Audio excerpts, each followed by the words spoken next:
Hello, this is episode 7 of my daily freelance art journal vlog thingy.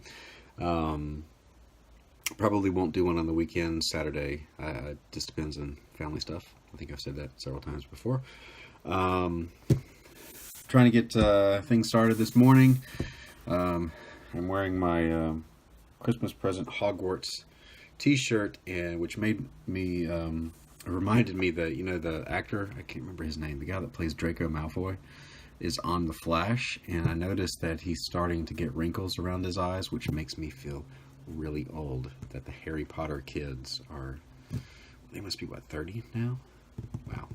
Anyway, been working. I spent yesterday working on some. I got some side illustration projects that are not comic related. I mean, they're kind of in a comic style, but they're not for comics. And just trying to do some, business stuff, promotion things, and keeping up with commissions I need to catch up with. GI Joe pencils are coming in. Probably next week, so that's gonna start inking that back into the mix. And but one of the things I've learned, and every time I do that, it shakes the camera, doesn't it? I'm tapping my fingers on my desk. That makes for bad video, doesn't it? I want to talk about a little bit about social media. I have often described myself as the worst social media person in the world, only because I'm horrible at self-promotion. It doesn't come naturally to me, and I think a lot of people, especially artists, writers, I think we tend to not be marketers.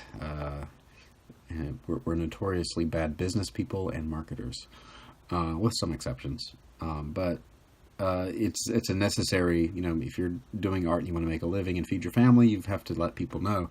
Like I said yesterday, the podcast interviewer with the interview I had this week didn't realize he didn't know about me, but not William the Last. And I feel like when you promote your own stuff on social media, there, especially on Twitter, because Twitter goes by so fast, that feed is coming on, and the more people someone follows, you can post something, and people that are following 1,000 people, your stuff's gone. I mean, if they check it late in the day, if they're not using lists, they're not going to see it. So I think one of the rules of Twitter versus Facebook is you can post more often on Twitter, the same kind of thing, as opposed to Facebook, because Facebook kind of lingers, and it's, of course, So I also think if you're sensitive to self-promotion, like I am, you tend to underestimate how much you're promoting yourself. You're more likely to promote yourself less because it feels more, because you're like, oh, the spotlight's on me. I'm not comfortable doing this. I feel like I'm, tooting my own horn, and it feels uncomfortable. And I think it gets a little bit out of proportion. We tend to underestimate or overestimate. That's what it is. Overestimate, because we think it's more than it is. So it's one of the things I've kind of had to force myself to do here lately is make sure I'm constantly reminding people I do stuff. Now, I think one of the worst things you can do is make your social media feed all about you, because I've realized the people that I follow most are the people that are pointing me to things that interest them, that they think might interest like-minded people. So in that sense, they're a resource, and I've kind of drifted more towards doing that with my, especially my Twitter account. Just trying to be a little bit more helpful, and what I found is when I post things on there, like if I find a tutorial, I say, hey, this is pretty cool. I'm actually more likely to remember things from that tutorial because I've shared it or I've read it, and I say, hey, this is, and especially if you go into Twitter and you point out something specific about that or that image that you're reposting, you're more likely to get more out of that image. So, you know, I guess it's the old adage, you know, if you want to learn something, teach it, in a sense.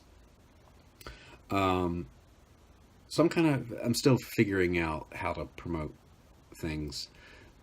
But I think the one of the things that is the worst thing you can do with social media is check it all the time. I mean,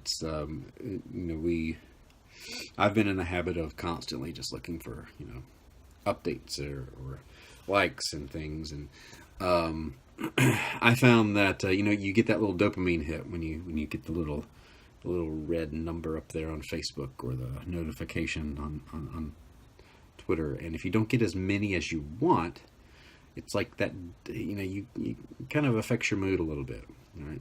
So it's better, I think, to kind of battle that by deciding, well, doing two things. One, use something like Buffer or Hootsuite or something to schedule your kind of your day's main updates. You can do that in like 20 minutes. And then a few times a day, go in and check messages just so you can. I'm more interested in making sure I'm not missing someone asking me or talking to me, because I want to interact with people. I'm not so much worried about likes at this point, because they're kind of. I'm more looking for the actual depth of engagement with people. So don't check your Facebook and Twitter all the time. Just do it a couple times a day, maybe 3 or 4. Just depends on what your goals are. But you'll also find you work more and get more of your work done, and that's kind of what you're, you know, supposed to be doing, is doing your thing and then promoting it. So use your tools wisely. Now I've got to work on some illustration stuff and try to make today count. So I will see you in the next installment, which will be number 8. All right. Have a good one.